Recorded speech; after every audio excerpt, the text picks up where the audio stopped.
नैमिषारण्य तीर्थ में श्री सूत जी ने 88,000 सनकादि ऋषियों से कहा, अब मैं आपको कार्तिक मास की कथा विस्तार पूर्वक सुनाता हूँ, जिसका श्रवण करने से मनुष्य के सभी पाप नष्ट हो जाते हैं और अंत समय में वैकुंठ धाम की प्राप्ति होती है। सूत जी ने कहा, श्री कृष्ण जी से अनुमति लेकर देव ऋषि नारद के चले जाने के पश्चात सत्यभामा प्रसन्न होकर भगवान कृष्ण से बोली, हे प्रभु, मैं धन्य हुई, मेरा जन्म सफल हुआ।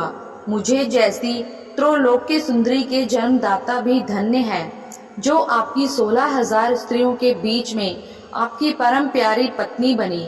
मैंने आपके साथ नारद जी को वह कल्प वृक्ष आदि पुरुष विधि पूर्वक दान में दिया, परंतु वही कल्प वृक्ष मेरे घर लहराया करता है। यह बात मृत्युलोक में किसी स्त्री को ज्ञात नहीं है। हे त्रिलोकीनाथ, मैं आपसे कुछ पूछने की इच्छुक हूँ। आप मुझे कृपया कार्तिक महात्म्य की कथा विस्तार पूर्वक सुनाइए, जिसको सुनकर मेरा हित हो और जिसके करने से कल्प प्रयत्न भी आप मुझसे विमुख ना हो। सूत जी आगे बोले, सत्यभामा के ऐसे वचन सुनकर श्री कृष्ण ने हंसते हुए सत्यभामा का हाथ पकड़ा और अपने सेवकों को वहीं रुकने के लिए कहकर विलास युक्त अपनी पत्नी को कल्प वृक्ष के नीचे ले गए। फिर हंसकर बोले, हे प्रिय, 16,000 रानियों में से तुम मुझे प्राणों के समान प्यारी हो। तुम्हारे लिए मैंने इंद्र एवं देवताओं से विरोध किया था। हे कांति, जो बात तुमने मुझसे पूछी है उसे सुनो। एक दिन मैंने तुम्हारी इच्छा पूर्ति के लिए गरुड़ पर सवार होकर इंद्रलोक जाकर कल्प वृक्ष मांगा। इंद्र द्वारा मना किए जाने पर इंद्र एवं गरुड़ में घोर संग्राम हुआ और गोलोक में भी गरुड़ जी गौ से युद्ध किया। गरुड़ की चोंच की चोट से उनके कान एवं पूंछ कटकर गिरने लगे, जिससे 3 वस्तुएं उत्पन्न हुई। कान से तंबाकू, पूंछ से गोभी और रक्त से मेहंदी बनी। इन तीनों का प्रयोग करने वालों को मोक्ष नहीं मिलता। तब गौओं ने भी क्रोधित होकर गरुड़ पर वार किया, जिससे उनके 3 पंख टूटकर गिर गए। इनके पहले पंख से नीलकंठ, दूसरे से मोर और तीसरे से चकवा चकवी उत्पन्न हुए। हे प्रिय, इन तीनों का दर्शन करने मात्र से ही शुभ फल प्राप्त हो जाता है। ये सुनकर सत्यभामा ने कहा, हे प्रभु, कृपया मुझे मेरे पूर्व जन्मों के विषय में बताइए कि मैंने पूर्व जन्म में कौन कौन से दान, व्रत व जप नहीं किए हैं।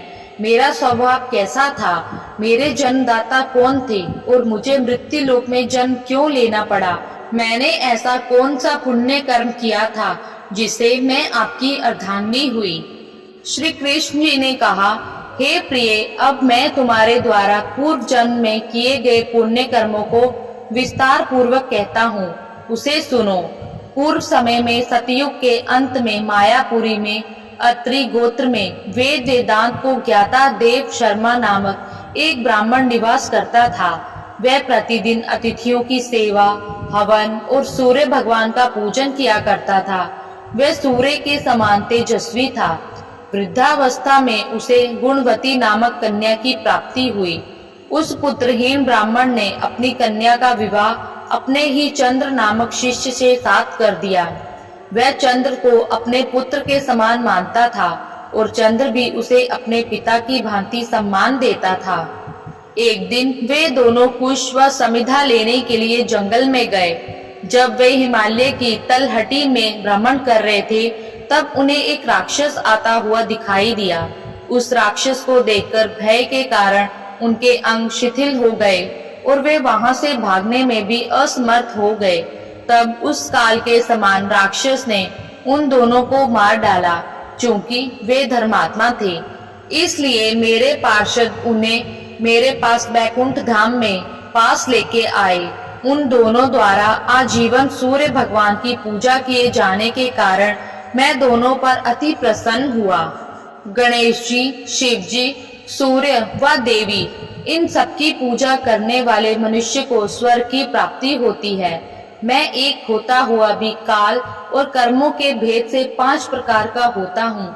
जैसे एक देवदत्त, पिता, भ्राता आदि नामों से पुकारा जाता है जब वे दोनों विमान पर आरूढ़ होकर सूर्य के समान तेजस्वी, रूपवान, चंदन की माला धारण किए हुए मेरे भवन में आए तो वे दिव्य भोगों को भोगने लगे। धन्यवाद।